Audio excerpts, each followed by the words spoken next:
Album review for ALI, Alien Liberty International's new record, Music World. Released January 25th, 2023, and about an hour long. This is one that for a while looked like it would never even come out. So a bit of backstory on ALI. There was a time period from like late 2020 to early 2021 where these dudes were the hot new act coming out of Japan. They had their songs in super famous anime and they were being rocketed to stardom. And then it all came crashing down. From May to November 2021, the band went on a 6-month forced hiatus after their ex-drummer Kahadio got arrested for fraud. That pretty much instantly put a halt to all their momentum. They've come back with an EP last year featuring Teenage City Riot, a single that got cancelled and was pulled from an anime because of the whole drummer thing, and is also on this album as well. But this is the first time it feels like they've really been back. Several years on from their biggest hits, and with less members than they started with, I can't figure out how many there actually are, because everywhere I look is a different number. How well did they fare here? So the album starts on a short 35-second title track that sounds like the kind of thing you'd put at the end of a theme song to a spy movie. It's a pretty cool intro and it helps to set a fitting tone for the record. The first full song on the album is El Mariachi, which is kind of exactly what you'd expect an ALI song with that title to sound like. What's fun about ALI is the wild amount of stuff that they like mash together to create their sound. It's a wild mix of acid jazz, funk,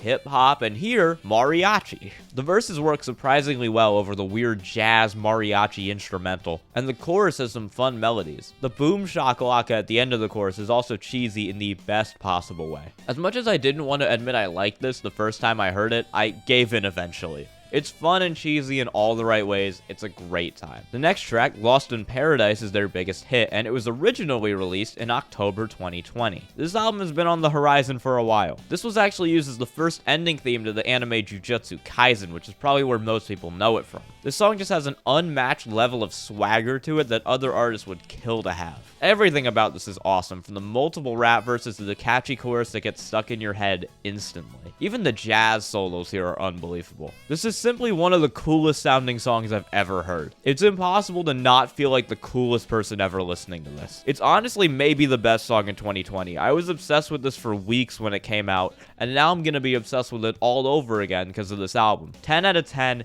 Incredible song. The next song is In the Mood for Love, which is not quite as good. The chorus here just feels a little lacking. The vocals are kind of bad. The instrumental here, especially in the chorus, does go hard though, and it's pretty much everything I'd want out of ALI. But the singing just isn't great. Maybe it would have sounded better if it wasn't filled with jank English pronunciation, I'm not sure. The parts where he gets replaced by the feature are honestly the best parts of the song. There's also a weird like ballroom dance breakdown halfway through the track that simply does not work. And again, as we build towards the end of the song, the instrumental ramps up in a big way while the vocals just don't. They really hold this song back from fulfilling its potential. My Foolish Story is another slower song that shows ALI isn't as good at making slower songs. This one just feels awkward. The singing is still several steps below where it needs to be, and the instrumental is very far from typical ALI fare, instead opting to be really boring. There's pretty much no jazz or funk, and especially no rap here. It's just a very generic and boring pop ballad. Why they chose to put this at this spot on the album, or really why they chose to put this on the album at all,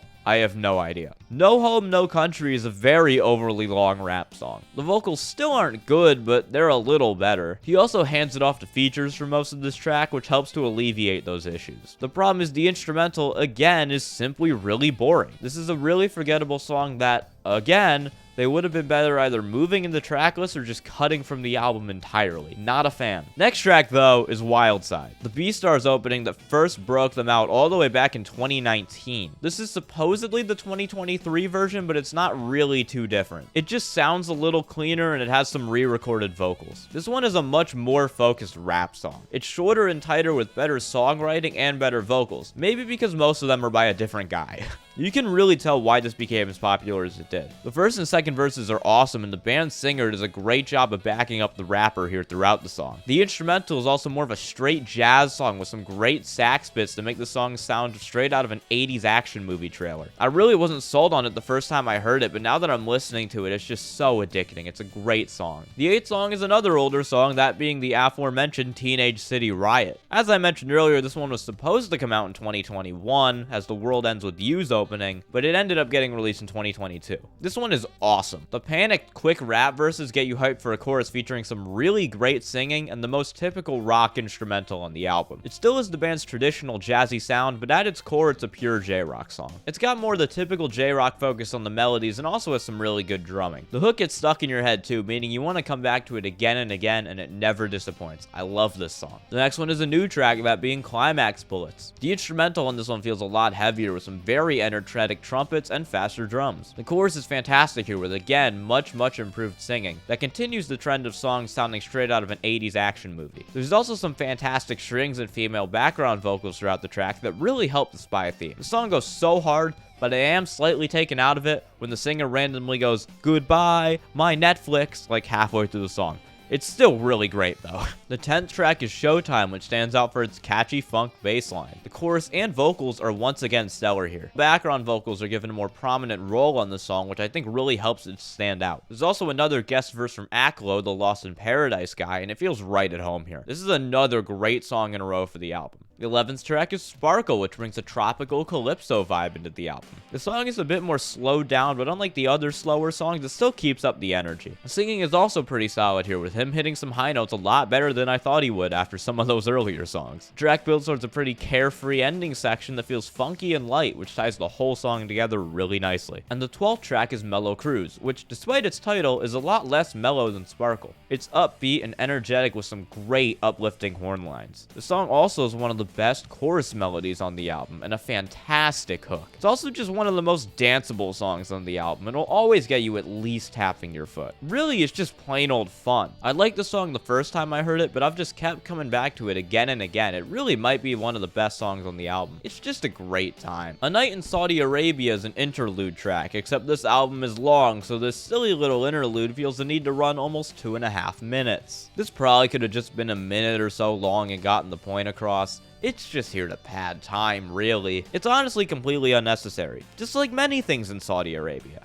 Or my existence, according to Saudi Arabia. The penultimate song here is Never Say Goodbye, which takes a much more cinematic approach. Not a spy movie cinematic approach, more like a mid-action movie trailer. It's not a bad track really, but it doesn't do a lot for me. The rap verse from Mummy D here also sounds kind of forced. There's just not too much that stands out here in any way. It's not at all a jazz or a funk song, but instead takes a way more typical pop rock approach, which doesn't really work for the band. The vocals also go back to being not very good, which doesn't help. The melody is fun, but the actual singing itself isn't. Overall, again, it's not bad.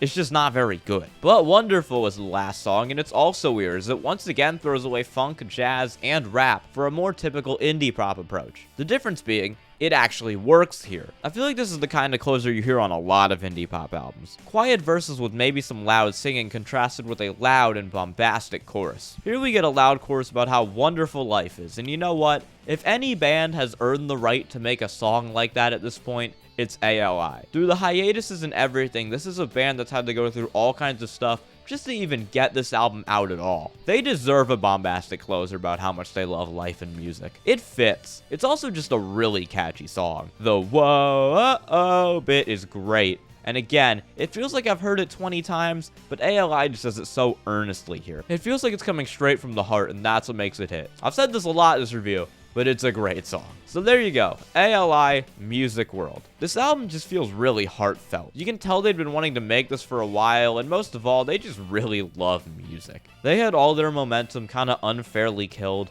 and I really hope this album helps them to get it back. It's kind of hit or miss, and it has some weaker tracks, but the hits here are phenomenal, and it's worth checking out for sure. I was gonna give this a little lower, but I've had this on repeat since it came out, so I'm gonna give it an 8 out of 10. It's some good stuff. Like, comment, sub, all that. Bye.